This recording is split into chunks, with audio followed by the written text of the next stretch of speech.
Welcome, everyone, to the second day of the 39th limited edition of the Giornate del Cinema Muto Pordenone Silent Film Festival.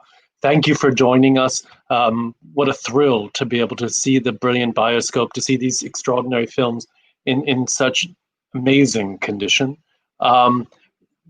Today I'm delighted to welcome with us a wonderful group of people who will be able to talk further about the films we've seen, about how they were screened, about the restoration process, and of course about the music. So I'd like to welcome first from the I Film Museum Amsterdam, Elif Rongen Kainakci and Frank Rumen. Thank you, Elif and Frank, very much for joining. We also have with us Bryony Dixon from the British Film Institute. And Dan van den Horck, the wonderful musician who accompanied the films and who also is accompanying each one of the little trailers that the great animator Richard Williams made for the festival. I know all of us get very emotional each time that it's shown, and Dan, thank you so much for recording 11 new pieces of music for each one. Thank you. So, let's jump right in, and I'd love it if first you could explain how these films were originally seen. So who wants to tackle that? Elif. Well, actually, we kind of saw a piece of that, maybe not really, but in the compilation, we see people walking out of the show in Amsterdam Carré. And the Carré Circus, as it was called, and today it's like a very big theater, still exists. And there are big shows there. And back then, of course, there were vaudeville shows in this circus theater, and people would go there. I mean, it was one of the places where Biograph was seen in Amsterdam. And you can see actually in that film that it is also on the poster, among other variety shows, it says you can watch the Biograph films. So I think that is important to say that these films were part of a bigger variety show often, but in grand places, and people could enjoy them. And maybe if I may add, what is also very interesting is that some of the scenes you saw, I'm referring to the streetcar at the Dam Square and also the people jumping on the ferry boat up to Amsterdam North. It was used in a theatrical performance, was part of a review of a vaudeville act, a show. The actors you see actually jumping on the ferry.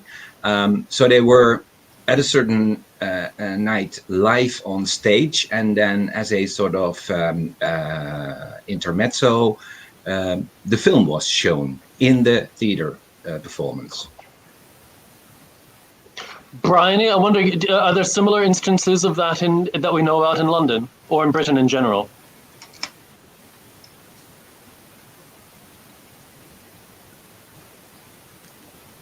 We can't hear your sound, so I think you must be muted. Can you hear me? Yes. Yes. Great. Sorry. Yes, definitely. The Biograph is really the elite show of early cinema.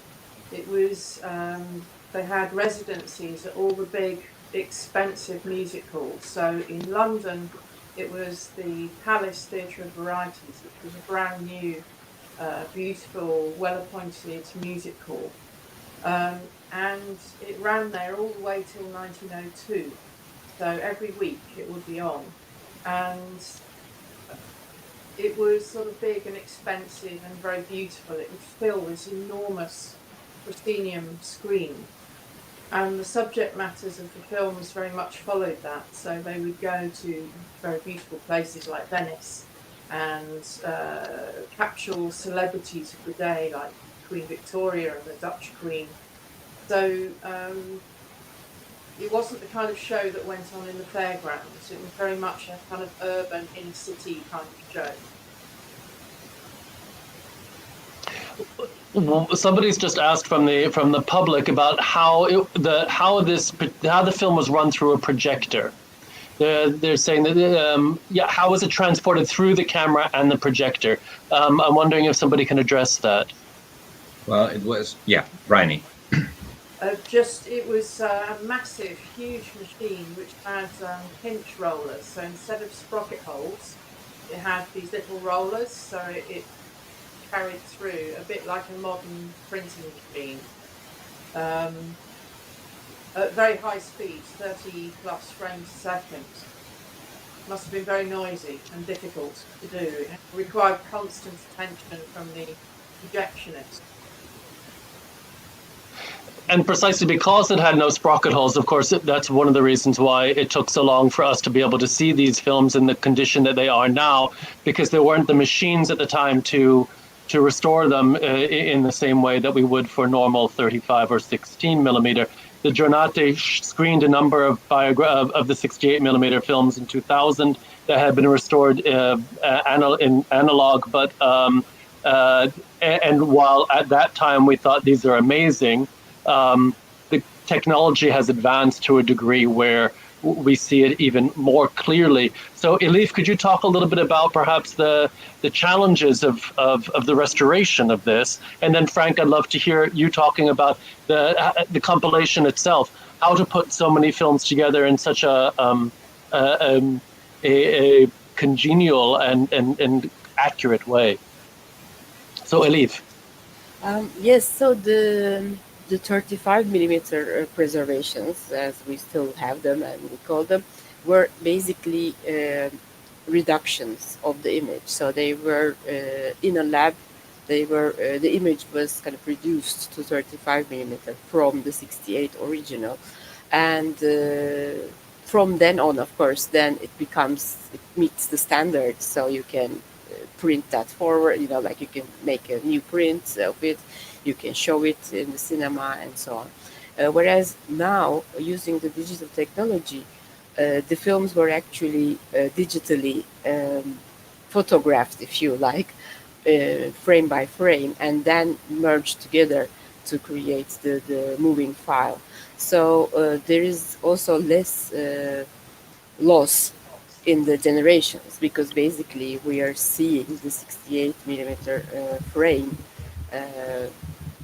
transported to the digital, let's say, instead of going making from that a 35 millimeter negative and then printing a 35 millimeter positive again, and so on. So this is let's say, this is like the advantage of digital today. And also, I have to add that another advantage is that we can keep the files quite big, because we can nowadays handle very big files. I mean, if you remember, even 10 years ago, the computers could not handle very large size files, and today not only the computers but also the cinemas actually can handle very large files. Actually the film is now playing as a 4K DCP with 48 frames a second, so it's like a very, we're talking very big file sizes that can be used today. So, Frank, how did you approach putting this together? You had quite a lot of material to use. You made a very careful selection of which films to put together and how to put together. So could you address the programming of it? Yeah. Well, first of all, I didn't do that all by myself. I was working with wonderful colleagues, and the most well known and is of course Elif. Just a little anecdote. I returned from my holiday somewhere in the mountains that was before Corona, of course, not last summer, but the summer before. And the first time I had Wi-Fi again was in Belgium, and I found an email from the European Commission that they agreed with our proposal to restore the 68 millimeter films from the archive and make a compilation film out of that. So I was really happy. And well, the first thing I did in August 2019 was starting to watch all the films we had on SD quality digital from the analog restoration project in 2000. And then in the course of a year, we dealt in fact with the question, how can you make something with a begin, middle, and an end? How can you make something understandable from average 1 minute films? How do you put them together? And I'm not going to bother you with all the failed trials and errors. But what we did is every time I proposed a compilation, and then we watched it together with the group of restorers and curators in they gave me feedback, and from there on, I did my next attempt.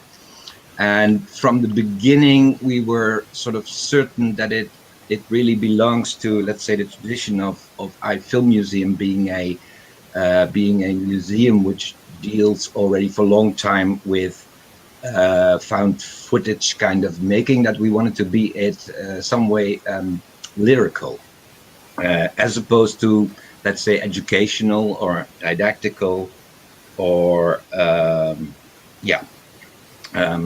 so that's why we ended up with the 5 chapters. All the 5 chapters, in fact, have not a film historical or film theoretical approach, let's say where to put the camera, or what kind of mise en scène do you use. It was more about the excitement of movement as a general theme, and we tried also a little bit to, can you say, evolve from, let's say, 19th century. The first chapter is called Daily Life. It's how life looked in the end of 19th century, and it sort of develops. The third, the middle chapter is about cities. So there is already this 20th century kind of feeling, and it goes to the fourth chapter, which is about modernity, you could say. So that's a little bit the way we try to build it. And I don't know if I take too much time right now, but there is a little anecdote, and that is one of the compilations, one of the attempts I showed to our friend and former deputy director Peter Delpeut, who has a track record in found footage films, or compilations, you could say. And there were no chapters, there were hardly any titles. I don't remember exactly, but it wasn't really clear. And he was so sweet to write me a very, very extensive email trying to understand what we were trying to tell in the film. And he didn't have a clue. He was very, very nice, but he didn't have a clue. So I mailed him back trying to explain what we wanted to tell with the compilation. And then he told me this little story. He had a screening of his famous film Lyrical Nitrate, and it was a screening before the film was finished, with his editor, the late Menno Boerema, and his girlfriend Celine Linse. And they didn't like the film, and they didn't understand the film. And Peter told me that he was really, really, really angry. He was almost about to finish his relationship with Celine. That angry he was that they didn't understand his idea. And then he explained to Celine, I want to tell the story in 5 steps with 5 chapters. And Celine said, then why don't you put these titles in? And the rest is history. And I learned from this idea from the master himself, that it helps hopefully the audience to follow the film with dividing it in chapters with a little bit of text in order to guide the viewer. And Jay, can I add some? Please do. To that?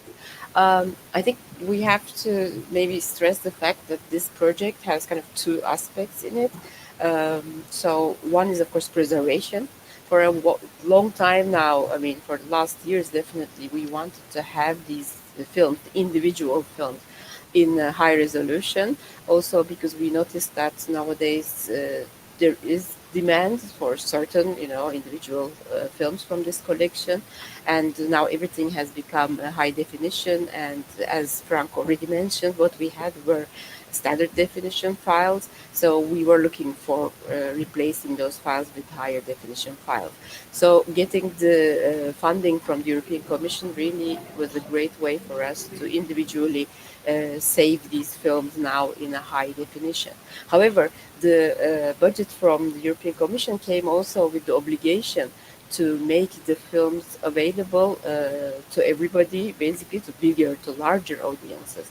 And this was also what we were having in mind, making the compilation. So the compilation to us is actually like a show reel, a demo reel, to tell the people who are not professionals of silent cinema or not professionals, film historians and so on, but to be able to show them something that these films exist and that they can actually watch them. And in fact, actually, we also have preserved a bit more than what you're seeing. These are really the highlights and the ones that fit in our chaptered structure, let's say. And the result even surprised us, because after we screened it in Amsterdam in our theater, as you know, Jay, we were talking to festivals and we saw this compilation as a festival film. But in the meantime, it got picked up by the distribution and it has gone into Dutch distribution. So it is now playing in 20 cinemas across, in the film art houses, obviously, in the Netherlands, and for the very regular audiences. And I think this is exactly what we kind of hoped, but would not even dare dreaming when we were making the compilation. Which just to me goes to what we've always been arguing, that you can interest a general public in these films if you know how to market it properly. The problem is that too many people who have positions of power are quite blinkered and don't have the imagination to market them properly, which is a great shame. In terms of the restoration, there's been a question about there are two parallel rectangles in some of the films, and where does that come from? And where does that come from?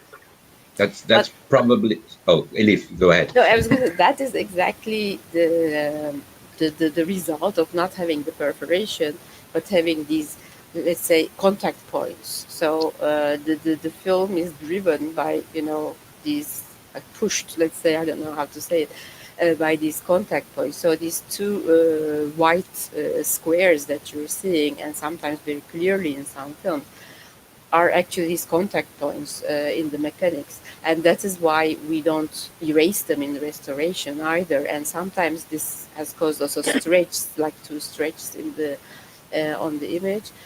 We think this is again the result of the mechanics of their technology. So again, these are not erased or not changed.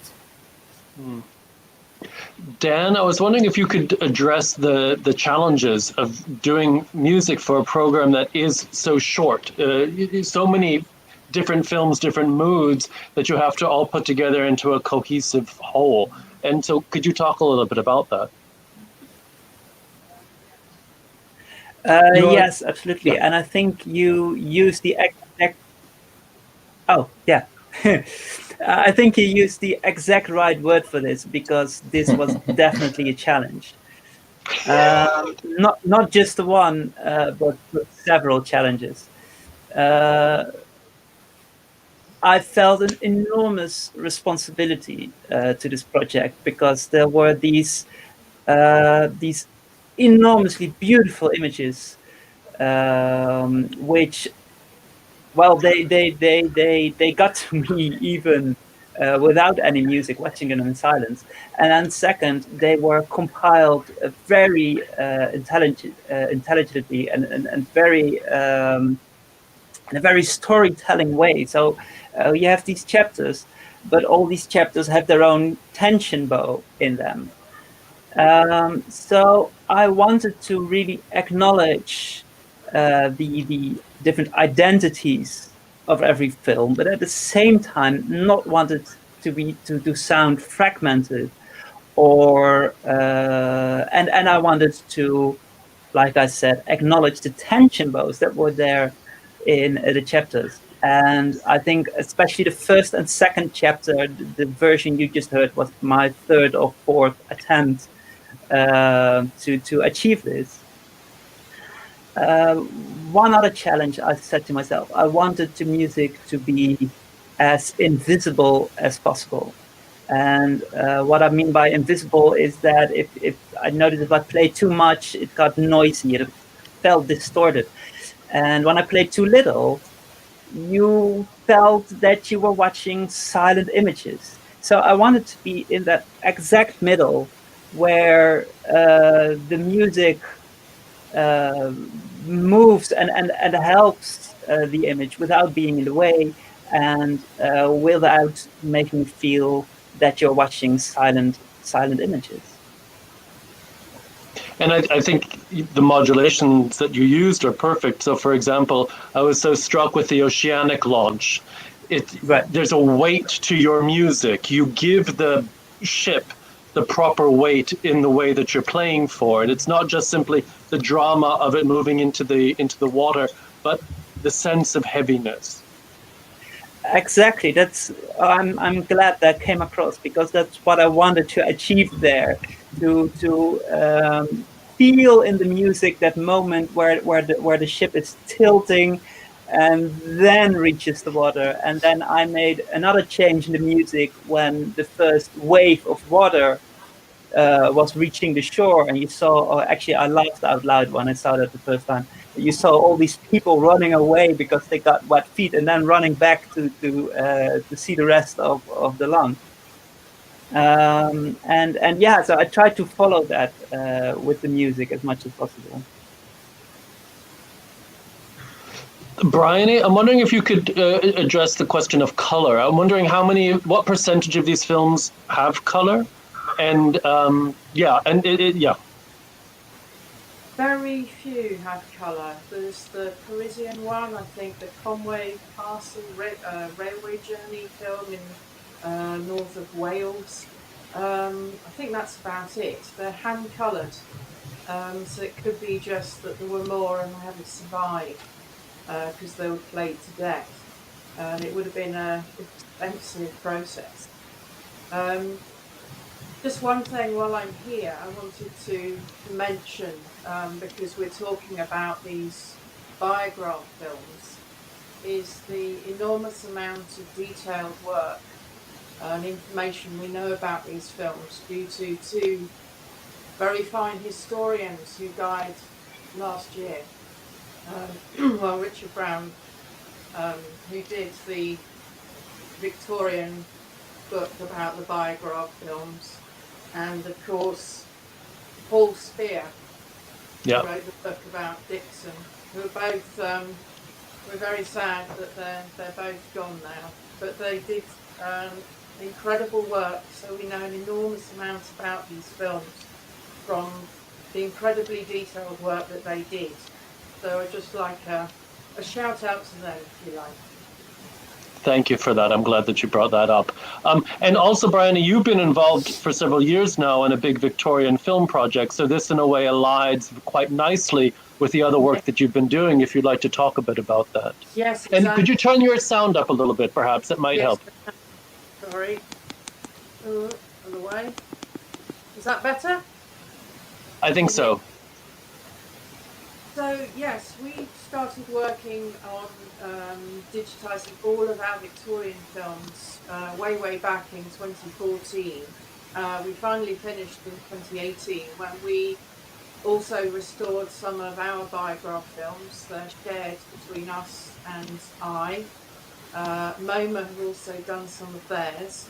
So we now have a fantastic corpus of biograph films in very high resolution. They're astonishing, and this new compilation I think is lovely because it's a sort of European journey, and I think Frank has done a fantastic job of programming here at Nelly, of course. It's just gorgeous how it sort of travels through. It's really nicely done. One thing I would say is, beautiful as this is, I would love to see them on the big screen soon, please. We did ours at the IMAX in London, and to see them on a huge screen was a real wow. So I hope everybody will get to see them on an even bigger screen very soon. Let's hope for that, because I totally agree with you, Bryony. Elif and I and Dan had the pleasure of seeing it on big screen in I Amsterdam, and it is uncomparable. Having said that, it still looks very good on my laptop. I mean, you can still see the excitement and the clarity and so forth. But hopefully everybody gets the chance to see it on a big screen. I agree.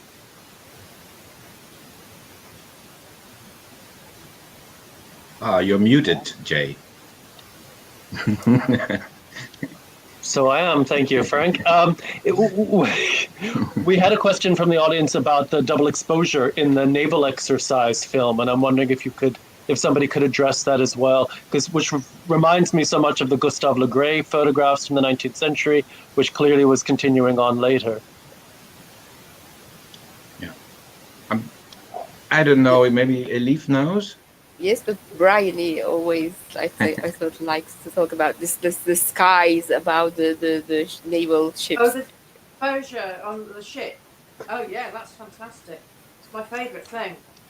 I think what this is going back to the colour thing. I think what they intended to do was to give the top half of the frame a colour.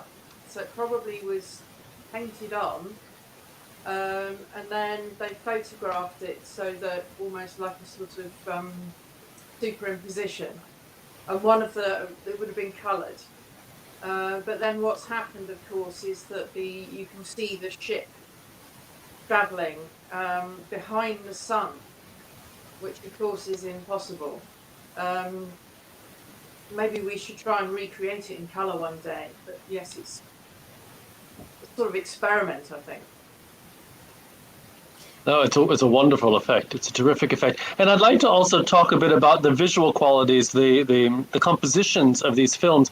Each time I see it, I'm so struck, especially by the naval exercise film, where you see the cannon on the right, and then the sailors who are jumping into the frame.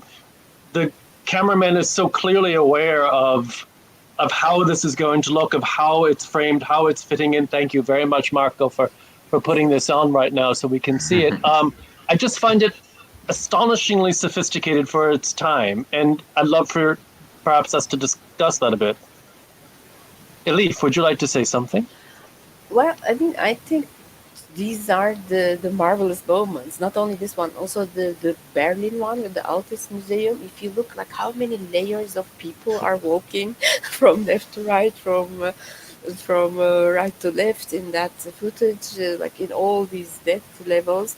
And also one of my favorites is the Joinville, the French military exercise where they're on this construction and then they're running on it, but then in the end they also start jumping from it. And all of this is like so choreographed, and maybe probably it is. I think that in earliest cinema, the idea is to capture the most exceptional things and share those like marvelous moments. And so I think that already is, like, let's say, the first choice. So the cameraman probably see this happen and I go like, oh, we have to film this, and we have to film this in such a way that it also conveys this like marvelous moment, like something you cannot miss, something you really have to see, and I think there are lots of instances of that. The other is also there are like different takes sometimes, I'm sure, like the one with the car endurance in Switzerland, for example. Actually, there are several takes of that, because of course they know that something can go wrong, or they can slightly change, the position of the camera and so on. And finally, we know that a lot of it is also choreographed, even if it looks sometimes a bit documentary-ish. What Frank was referring to earlier, this moment where they're taking the ferry, which actually brings to I today in Amsterdam North, that same ferry, but that is actually part of a theater show. So it looks like, every day lots of people in Amsterdam take that ferry, but this one is actually really it's like part of a film shoot really. So it's all choreographed. So I think it's a combination, and I also wanted to add that during the compilation, Frank and I we started out with a bit more fiction films, but then towards the end we eliminated a lot of fiction because we thought it was not fitting. And let me remind you that this is only about 50 films, but we have 200 films, and there are also a lot of more fiction films which are like in other settings. So they're not all these documentaries outside. There are also sometimes studio shots like little comedies and so on, and also some stage acts. Yeah. Apropos of what's... Please, sorry, Frank. Sorry, yeah. Just to add, we also decided not to use, let's say, celebs. So, like Brian, you already referred to the coronation of the Dutch Queen. You can only see her shortly. We call that scene Central Station Amsterdam, before Prinsengracht, before the canal, and she's driving there in a carriage. But the coronation of Queen Wilhelmina had like 5 or 6 different shots where she also is entering the church and coming out of the church and waving like a queen has to do on the balcony and sports. We digitized that, but we didn't use it for the compilation. Same goes for Pope Leo XIII, who was filmed in Rome by W.K.L. Dixon. We didn't use that. In a way, it didn't fit in the format, and it was maybe too static or so. But of course, as Elif said, this is a way of showing the films to the audience. This is a work in progress in a way, and of course, we restored, digitized, and preserved all the films we did, and we will also make them accessible as single films. So, in fact, what we've seen with another famous part of the collection of Eye Film Museum, the Bits and Pieces collection, which is only snippets of films. They all have a number from 1 till at this moment 650 or so, and lots of people do use these bits and pieces and shape them in the way they want to use it. And we are thinking about making all the films we did available on an individual basis, so that people can do their own compilation or 10-minute excerpt or whatever. That's great. Apropos of what is choreographed, what is staged, and what it's not, I find it amusing how much we begin to interrogate an image. So with the fire trucks that are coming through, I began wondering, because you notice that there's one black horse or dark brown horse and one white horse. I was almost wondering whether they were put together for the camera, or whether this was just how the fire engines normally went. Of course, it's impossible to know that answer, but yeah. Brian, you were about to say something. Yeah, I think W.K.L. Dixon was very much a person who was thinking in terms of composition. What Elif was saying about these sort of planes, the foreground, the midground, the background, and getting everything in this huge picture can do, because the quality is so good. So it wouldn't surprise me at all if he had chosen the horses to give a kind of 3D effect. Certainly people in that time did crazy things like, painting the funnels of ships completely a different colour because they would come out better on the film. So it's not impossible.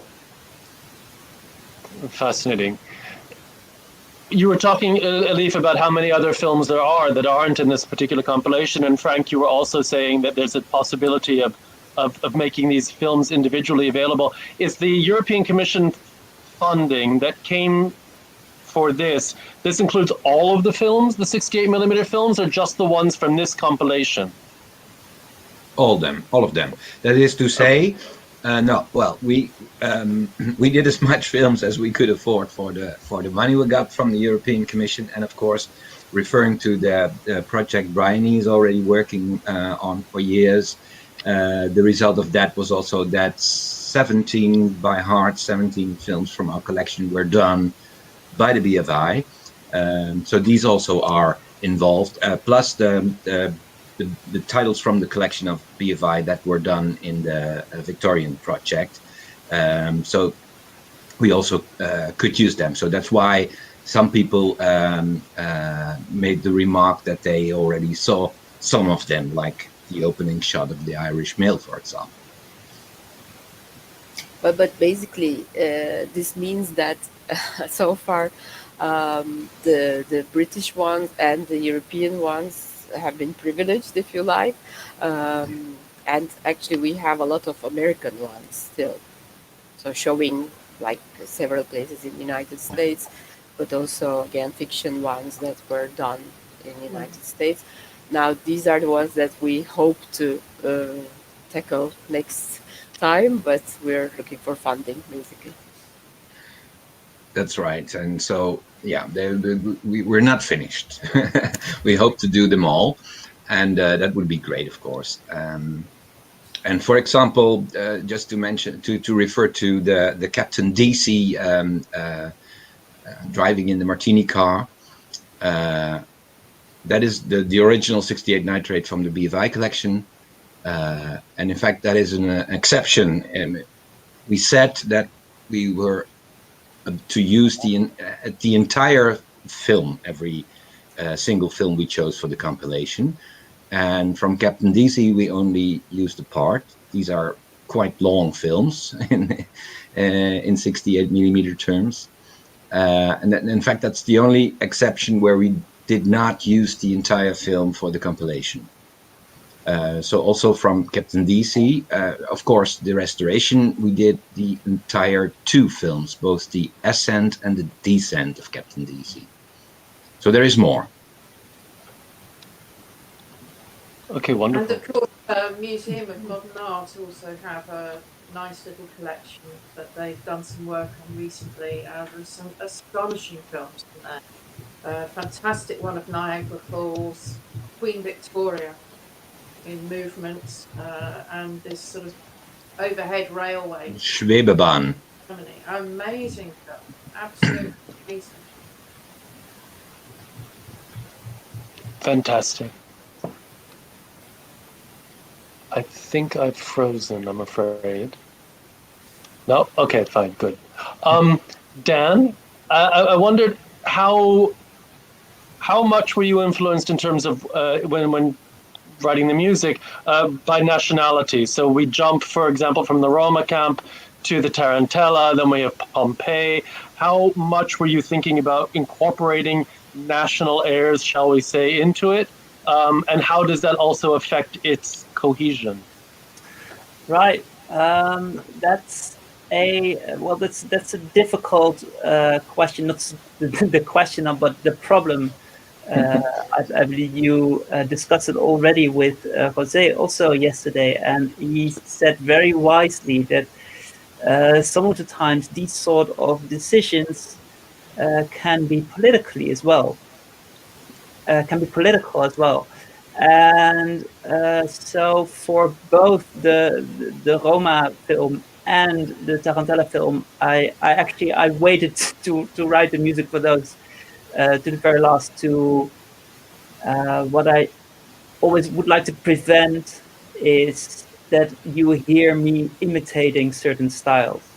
The Roma music, I love the Roma music, but it's so embedded in their culture that I feel like I don't want to be the musician who thinks he could do that also. So I took some elements of the style, but tried to make them my own and put little things in them that to make sure, okay, this is my interpretation of it. This is not an imitation or anything. To find the right middle of it, because the Roma people in the camp, well, they are dancing. You see them dancing.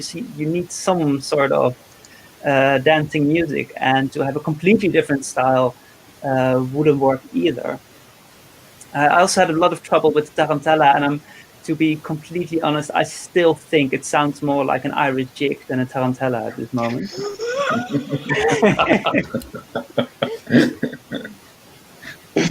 I'm sorry to all the Italians.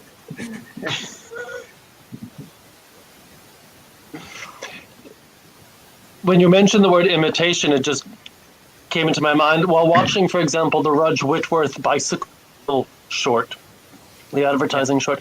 I'm so struck. It's the second time or third time I've seen it. It looks like an imitation, a sort of Monty Python imitation of a 19th century vignette.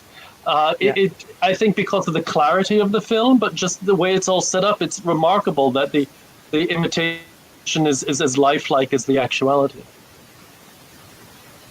There were Right. lots of those as well. There were loads of adverts. There's a whole raft of them, but only one or two survived. It's a great shame.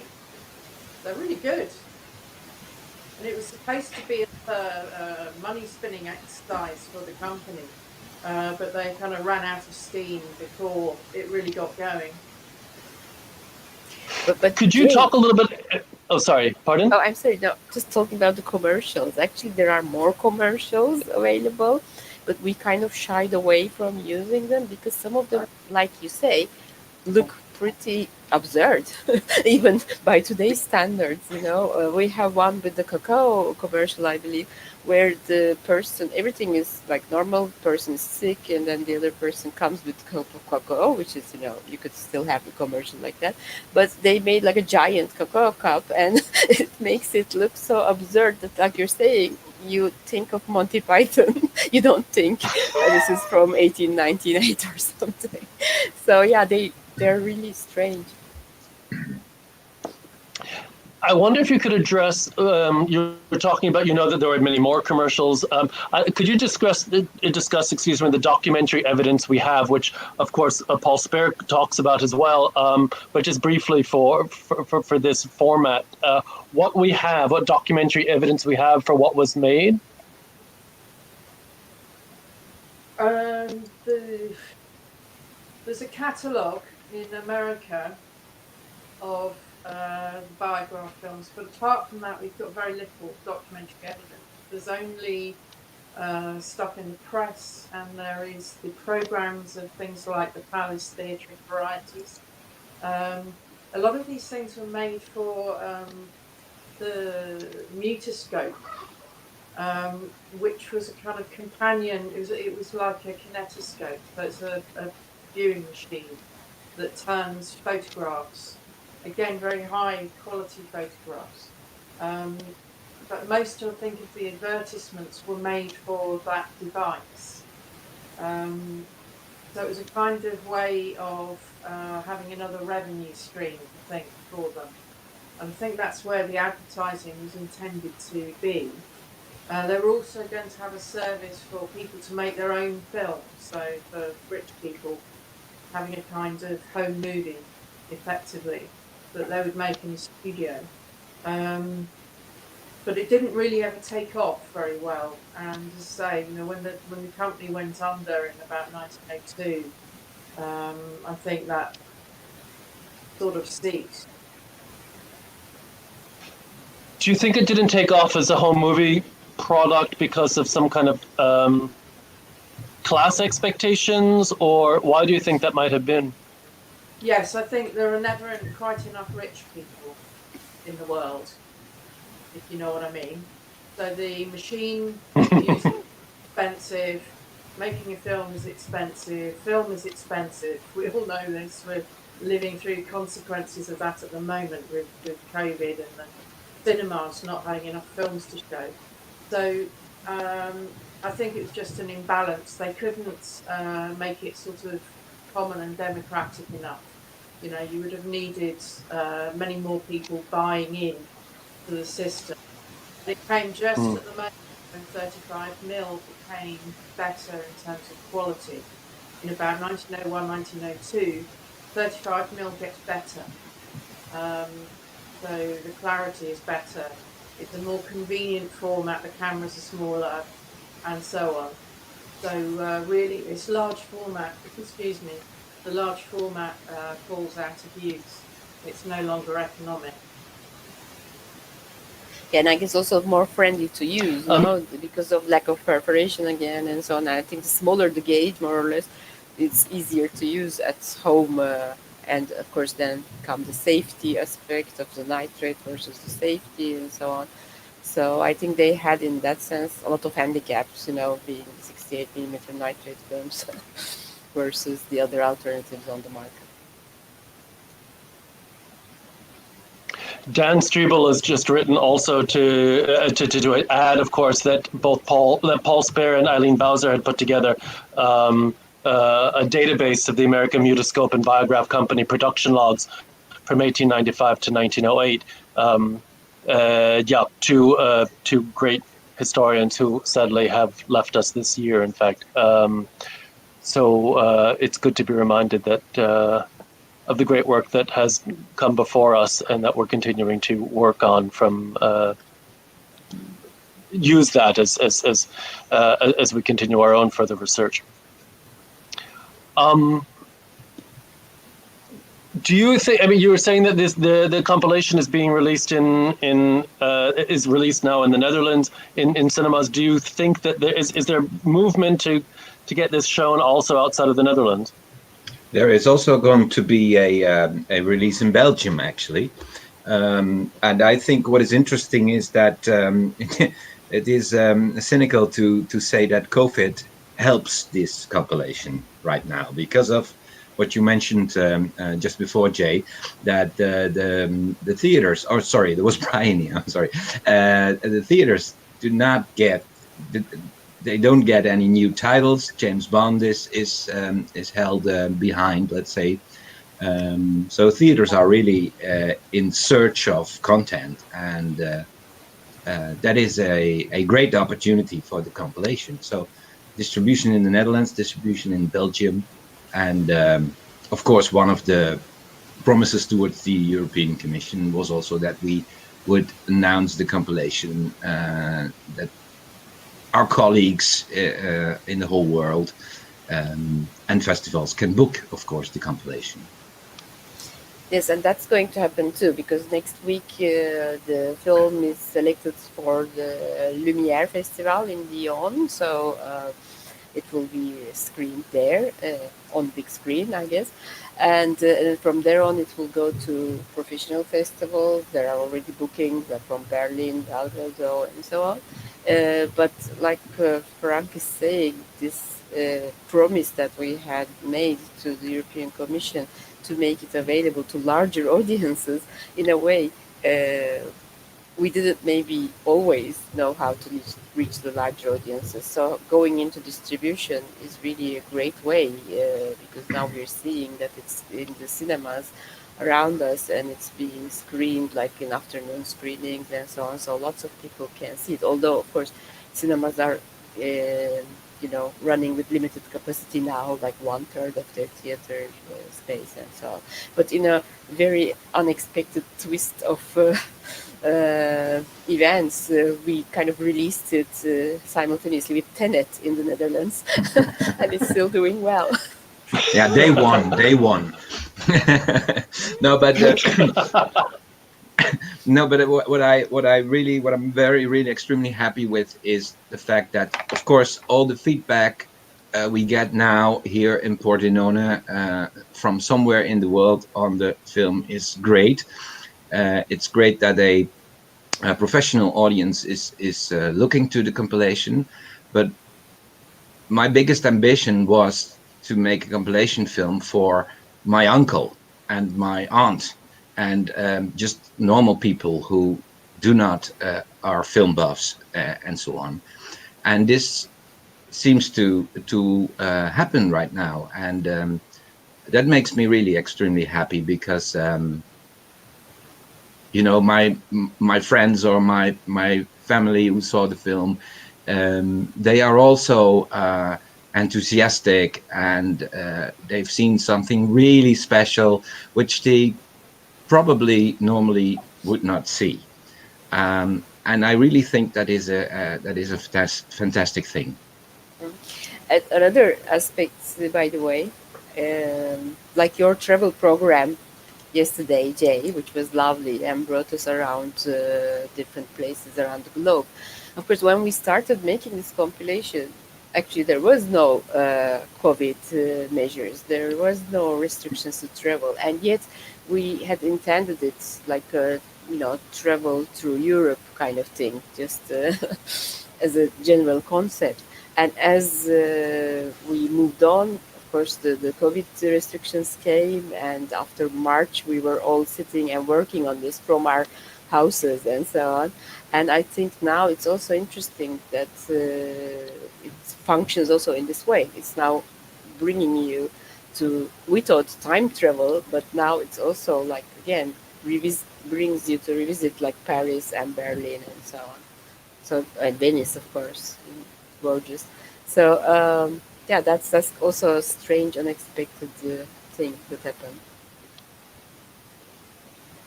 Yeah, for me, when you presented it to me for the first time as a possibility, I was just so pleased with how it connects with the program yesterday, the urge to travel. So this is clearly something that we all have very much in us at the moment, and to be able to see these extraordinarily clear, limpid images of places we know and love so well is really quite emotional.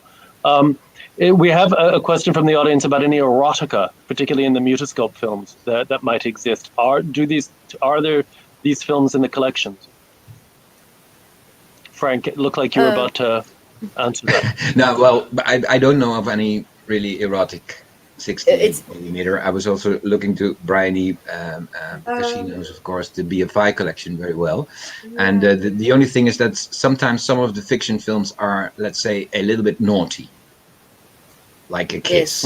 Yes, exactly. In the American ones, that there is this more like tongue-in-cheek kind of thing. Of course, it's what you call erotic, but when you see a lady putting on her stockings, I guess in 1899, this is supposed to, this is like very, wow, that's very erotic, or that's like unheard of. And yes, definitely there are that kind of, playful things showing women. And they are hard to program within the compilation, in the sense that the male-female relationship, let's say, in these fiction films, not always are up to our standards in 2020.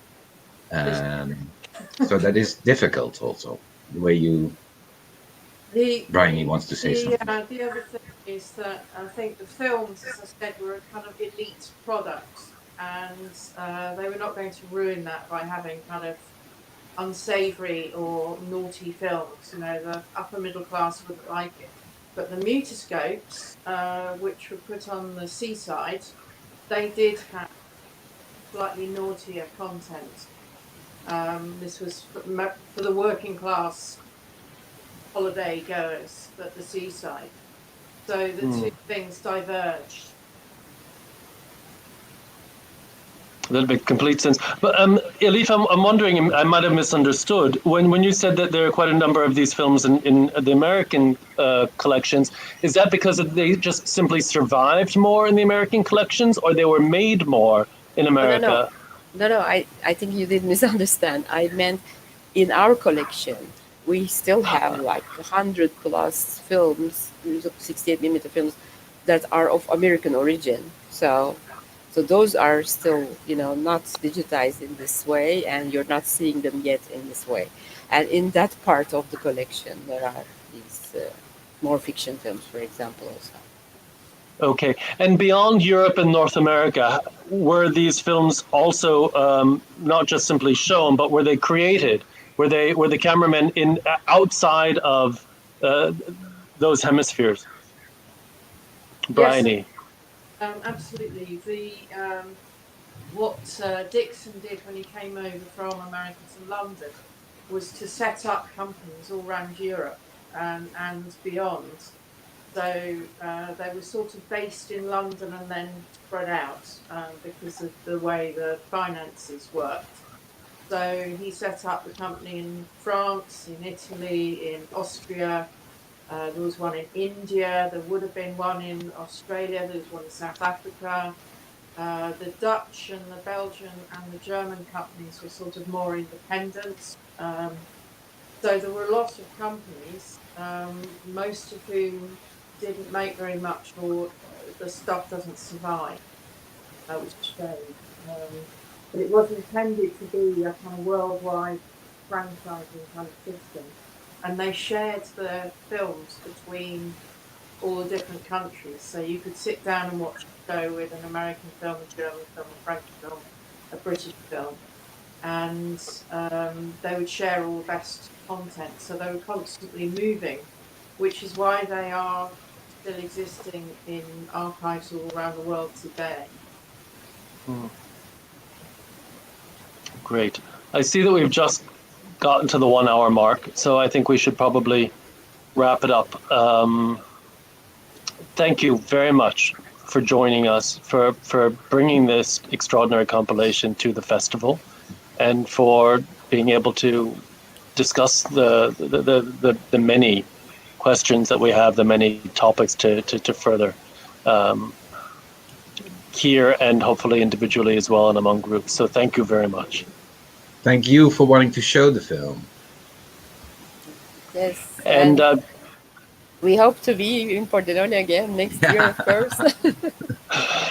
yeah, absolutely. We must, I think, be back in Pordenone live, enjoying this together.